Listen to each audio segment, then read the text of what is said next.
If you were told that Prince Andrew's biggest problem right now is not scandal, not reputation, and not even where he will live next, but mountains of unopened Amazon boxes piled so high that staff cannot navigate rooms, you might think it was satire. It is not, according to royal insiders who have spoken publicly. Situation inside Royal Lodge has become so severe that staff are describing it as a logistical nightmare. Rooms are filled floor to ceiling with clutter. Antechambers are stacked with documents, photographs, and possessions accumulated over decades. And in the middle of it all, Andrew himself refuses to engage with the problem. Royal Lodge, the sprawling 30-room mansion deep inside Windsor Great Park, is meant to be vacated by 2026. King Charles has made that clear. The repairs are too expensive, the optics are too damaging, and Andrew's presence there has become a permanent embarrassment.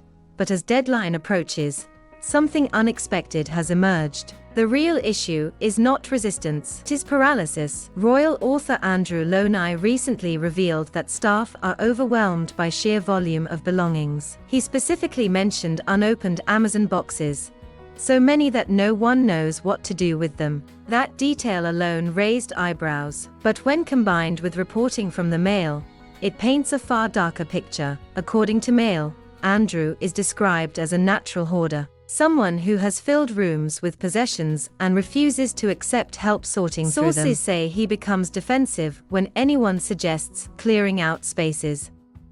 He insists that everything has value, that nothing can be discarded, that it all matters. This is not just about mess. This is about control. For someone whose life has been defined by loss, titles stripped, access revoked, public humiliation relentless, possessions may be only thing left that he can still hold on to.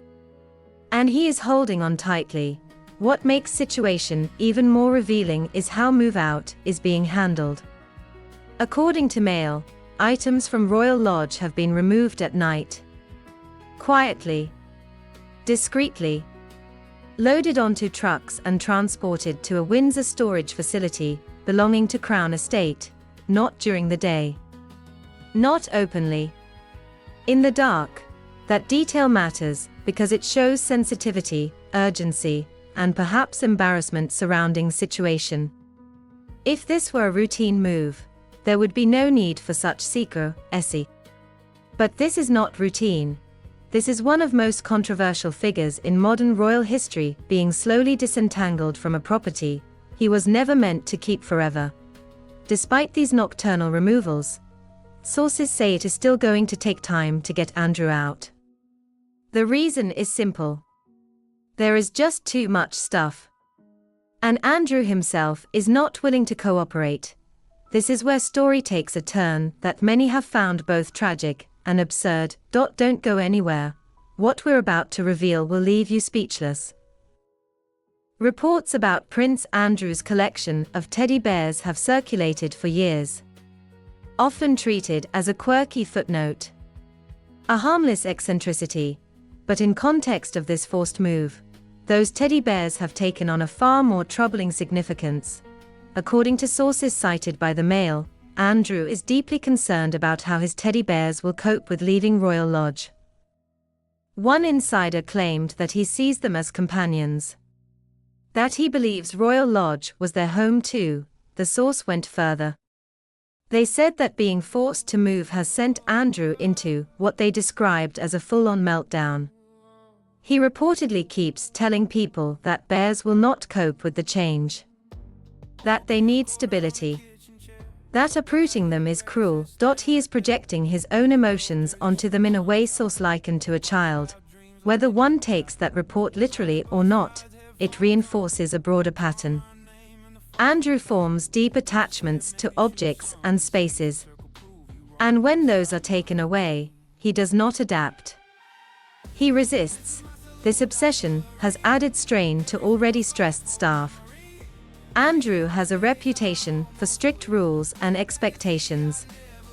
Former employees have described a man who demands precision, who insists on routines, and who becomes agitated when things are moved or changed. Now, those same staff are tasked with navigating not only a logistical nightmare, but emotional resistance of man at the center of it all.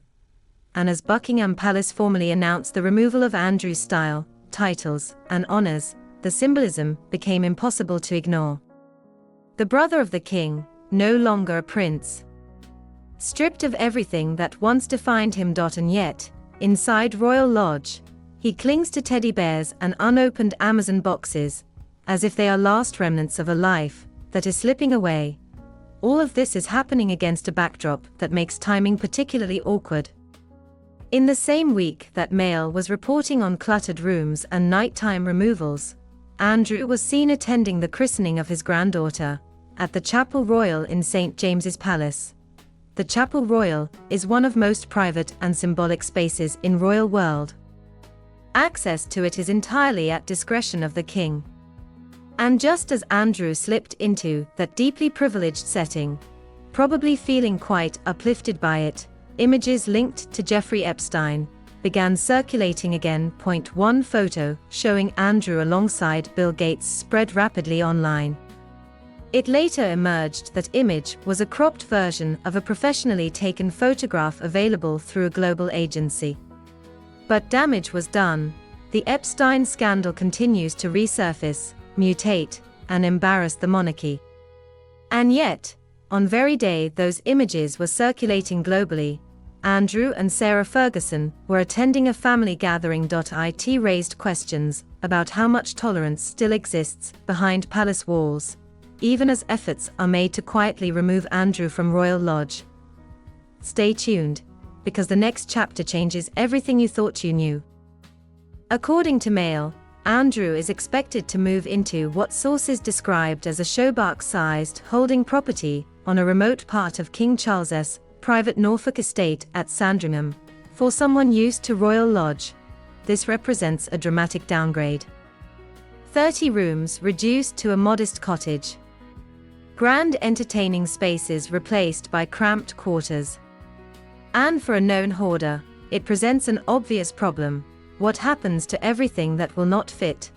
Lonai has suggested that Andrew may ultimately spend much of his time abroad, particularly in Bahrain, where he has reportedly been promised use of a lavish palace. If that is true, Sandringham property may serve more as a token base than a real home, which brings us back to Royal Lodge and the clutter still filling it. As 2026 approaches, the question is no longer whether Andrew and Sarah should leave Royal Lodge.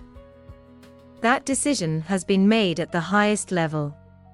The real question is whether Andrew will ever truly be ready to let go.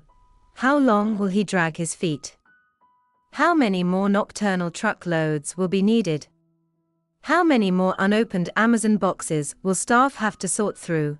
And what does it say about a man who once held such power, such privilege, such access, that his final act of resistance is clinging to possessions he cannot even unpack?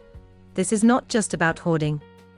This is about a man who has lost everything that once defined him. His titles are gone. His military honors are stripped. His public role is over. And now, even house that symbolized his remaining connection to royal life is being taken away. The teddy bears, the clutter, unopened boxes, they are not problem. They are symptom. They reveal a man who is terrified of what comes next. A man who cannot face future, because it offers nothing that resembles past. And so he holds on. To objects. To spaces. To anything that feels permanent, but Palace has run out of patience. And the trucks will keep coming, night after night, until Royal Lodge is empty. I want to know what you think. Does this sound like simple disorganization? Or does it point to something deeper, about Andrew's refusal to accept his changed reality? And do you believe he will actually be out of Royal Lodge by 2026? Or will the clutter, the delays, and the resistance quietly keep him there longer than planned? If you enjoy these videos on what's really happening behind palace gates, please subscribe to the channel.